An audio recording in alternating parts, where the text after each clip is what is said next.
nouvelle désillusion pour le Portugal en Coupe du Monde. Une fois encore, la sélection portugaise passe à côté d'un rendez-vous important et laisse derrière elle un immense sentiment de frustration. Mais avant d'évoquer les erreurs portugaises, il faut saluer la performance de la RDC, car ce résultat est historique.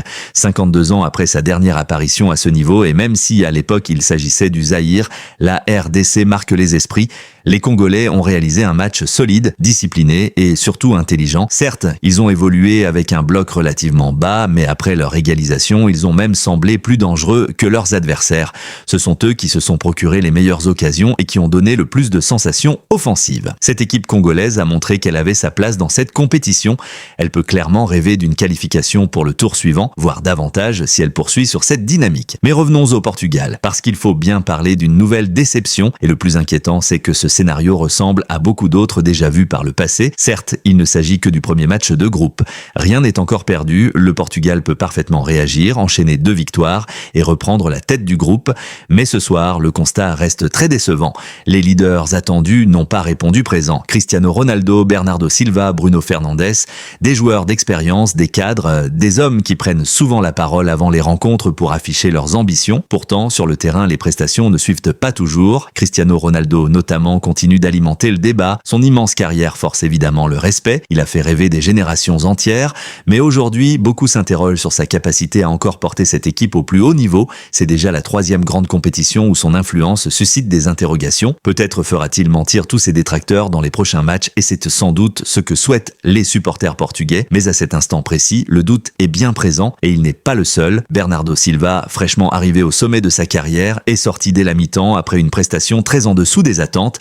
Bruno Fernandes, brillant en club depuis des années, peine encore à imposer son influence sous le maillot portugais. Quant à Vitinha, considéré aujourd'hui comme l'un des meilleurs milieux de terrain du monde, il n'a pas réussi à retrouver avec la sélection le rayonnement qu'il affiche habituellement en club. Au fond, c'est peut-être cela le véritable problème du Portugal. De nombreux joueurs semblent moins performants ensemble que séparément. Pourtant, tout avait parfaitement commencé. Les 6 premières minutes portugaises ont été excellentes. Intensité, vitesse de circulation du ballon, pressing haut, agressivité dans les duels. Le Portugal a immédiatement pris le contrôle du match. La RDC était étouffée et le but de João Neves est venu récompenser cette entame idéale. À ce moment-là, le plus dur semblait fait. Face à une équipe congolaise qui avait prévu d'attendre pour mieux contre-attaquer, ouvrir le score aussi rapidement représentait un avantage considérable, mais c'est précisément à partir de cet instant que le Portugal a commencé à déjouer. L'équipe a progressivement ralenti le rythme, multiplié les passes sans réelle intention offensive et perdu cette agressivité qui avait fait sa force dans les premières minutes. Les erreurs techniques se sont accumulées, les pertes de balles aussi. Petit à petit, le Portugal a redonné confiance à son adversaire, la RDC a commencé à gagner du terrain, à récupérer davantage de ballons et à croire en ses chances. Le Portugal, qui avait pourtant mis son adversaire sous pression dès le début, l'a finalement laissé respirer et revenir dans la rencontre, et ce qui devait arriver arriva. Juste avant la pause, dans le temps additionnel, Wissa surgit et place une superbe tête pour égaliser. Un but au pire moment possible pour les Portugais qui rentrent au vestiaire avec tous leurs doutes.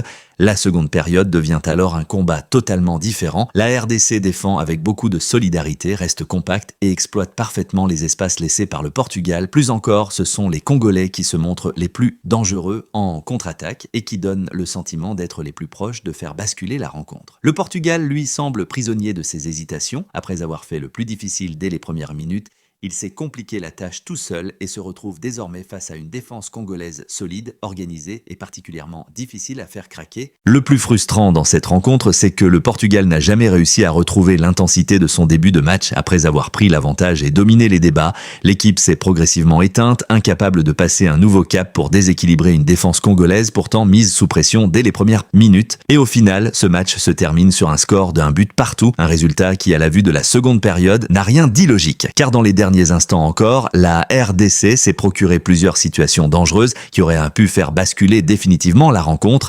C'est justement ce scénario qui alimente la frustration autour du Portugal parce qu'il ne s'agit pas d'un accident isolé. Depuis plusieurs Coupes du Monde, cette sélection déçoit régulièrement malgré un effectif riche en talent. Année après année, les attentes sont immenses, mais les prestations ne sont jamais totalement à la hauteur. Même lors du Mondial 2022, où le Portugal avait atteint les quarts de finale, beaucoup de questions étaient déjà présentes. Les l'élimination contre le Maroc avait laissé un goût amer et déjà le rôle de Cristiano Ronaldo divisait les observateurs. 4 ans plus tard, le débat est toujours le même. Cristiano Ronaldo reste une légende absolue du football mondial, son héritage est immense et personne ne pourra l'effacer. Mais aujourd'hui, une interrogation s'impose. Doit-il encore être considéré comme un titulaire indiscutable, appelé à jouer chaque rencontre dans son intégralité? Car le problème ne concerne pas uniquement son niveau individuel, sa présence semble parfois influencer le jeu collectif. Certaines situations donnent l'impression que les joueurs cherchent systématiquement à le servir, même lorsque d'autres solutions apparaissent plus pertinentes. Une action résume parfaitement cette impression. Francisco Conceição réalise une percée intéressante dans la surface et se retrouve en excellente position. Pourtant, au lieu de tenter sa chance ou de servir un coéquipier mieux placé, il cherche Ronaldo dans une passe difficile qui ne débouche finalement sur rien. Est-ce la responsabilité du joueur? Est-ce celle de ses partenaires qui n'osent pas prendre davantage d'initiative? La réponse est probablement plus complexe, mais une chose est certaine, le Portugal doit rapidement trouver un meilleur équilibre offensif et lorsque l'on regarde les statistiques, la frustration devient encore plus grande. Le Portugal a monopolisé le ballon avec environ 75% de possession, mais cette domination est restée largement stérile, seulement 7 tirs au total et une production offensive insuffisante. À l'inverse, la RDC, avec beaucoup moins de possession, s'est montrée plus efficace, plus tranchante et a généré davantage de dangers. Pourtant, tout avait si bien commencé avec cette ouverture du score rapide de João Neves. Mais le Portugal n'a jamais su transformer cet avantage en véritable maîtrise. Du côté des satisfactions, João Neves fait naturellement partie des joueurs à retenir grâce à son but et à son activité. En défense également, certains éléments ont répondu présents malgré les difficultés collectives. En revanche, plusieurs cadres sont passés à côté de leur rencontre. Bernardo Silva a livré une prestation très loin des attentes placées en lui. Bruno Fernandes n'a pas réussi à imposer son influence au milieu de terrain. Et plus globalement, c'est toute l'animation offensive portugaise qui a manqué d'inspiration.